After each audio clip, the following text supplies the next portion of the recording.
Hey friends, happy Holy Tuesday.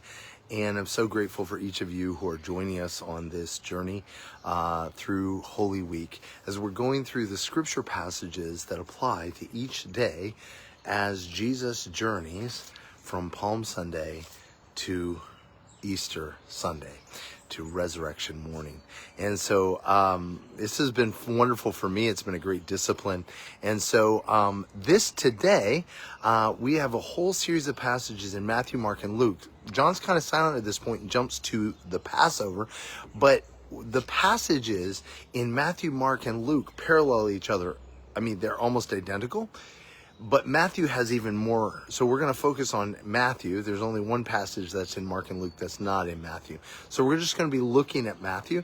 We're going to walk through these very quickly because it's a lot of material. And then we're going to actually look at the whole. So as always, if you would like to receive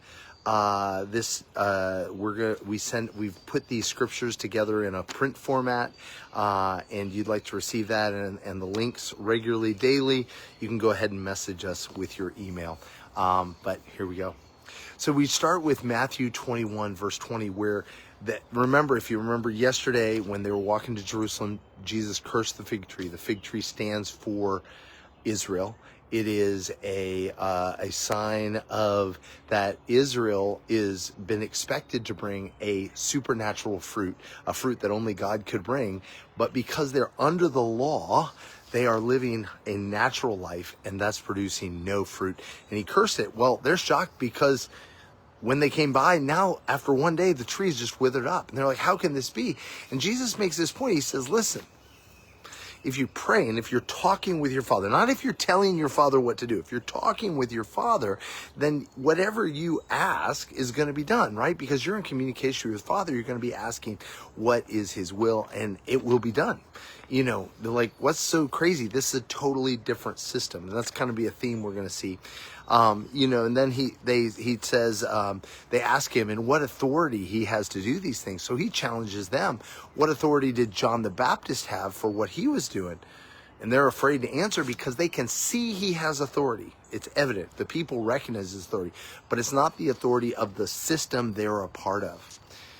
Then they ask him, he says the parable, there's a parable of a father has two sons. One, he says, go to the field, and the one says he'll go and doesn't. The other says he won't, but does. Which son is he pleased with? The one who responds. It's not about what you say, it's what you do.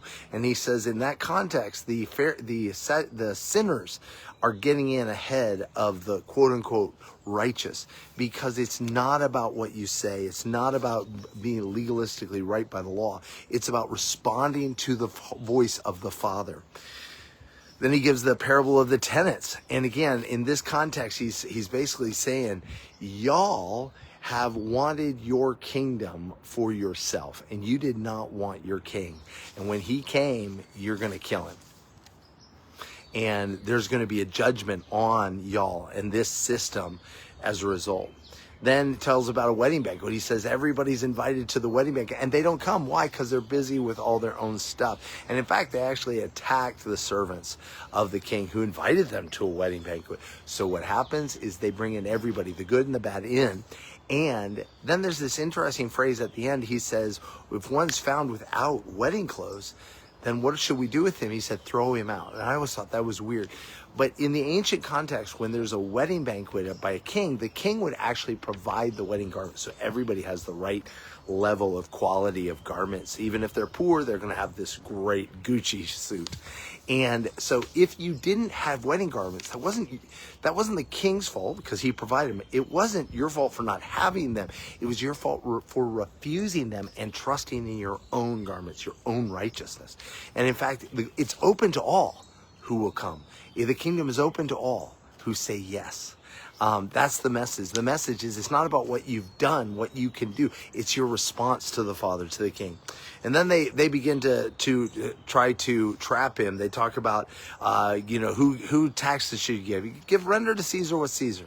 But to God, what is God? Again, this is the whole point. They're trying to have a kingdom apart from God. They're trying to have a kingdom for God, but under their own power. And that's not how this works. So then they ask him about a marriage at the resurrection, some sort of minutia about the law. And he goes, you guys don't get it at all. God is not a God of the dead, but of the living. You guys are playing these games, these theological head games, and you're missing the living God that's right in front of you. And they ask, and so he says, let me just flip it around. Who is the Son of David? He shows them that they are trying to understand the things of God with logic, and it's breaking down. And he goes, guys, do you see?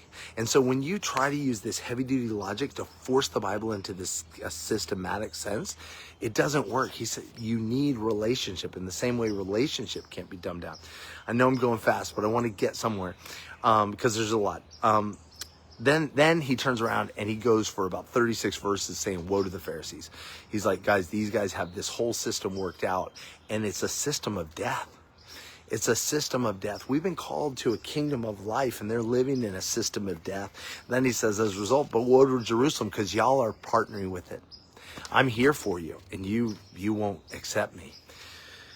And then the disciples are getting really impressed with the temple. And at this point, Mark and Luke insert something called the widow's mite, where there's a widow is putting in a tiny coin, and you got a rich guy putting in a big bag. And Jesus goes, which one was greater? And they're like, trick question. He goes, it's the widow's mite because she gave all. See, entrance into the kingdom requires all. It's not the amount, it's the all. That's the issue.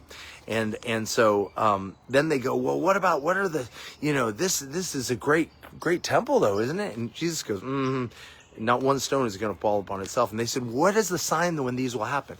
And both Matthew and Mark and Luke talk about this. They're talking about the signs of the end of the age. And I got tripped up at this as a young man, thinking the end of the age is to come. He's actually talking about the end of the age of the temple, the age of Judaism, the age of the law. He's saying that system is going away. And he said, these are the signs. If you look at all the signs, all those signs were fulfilled in 70 AD. And for the vast majority of the history of the church, that's what the church has believed, that all those signs were fulfilled in 70 AD. And you can see it. It was encircled, all these things. Interestingly enough, sidebar, history records that all the Christians got out. Why? Because of Jesus's prophecy. They all got out of Jerusalem and they all escaped. And then he talks about, so be faithful servants. What does it look like to persevere? And he talks about oil inversion. In other words, waiting on God, not having another alternative, a parachute, your own way, but literally fully dependent on God. And then he talks about the talents. So you've been given talents, you've been given time, you've been given opportunities, you've been given relationships. What are you going to do with them? Right? They're not for you. They're for the king. And remember, we're moving out of a system where it's for me, by me, and now it's of him, from him, and for him. And then finally he talks about the sheep and the goats. And he talks about, like, hey, didn't we heal the sick in your name? Didn't we do all these things? It doesn't matter. He said, rather, when I came to you,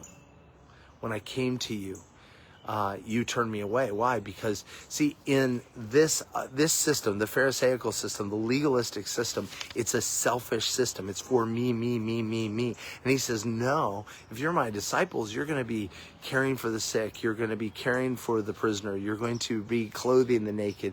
You're going to be caring for those who can give you nothing else in return. And that's huge.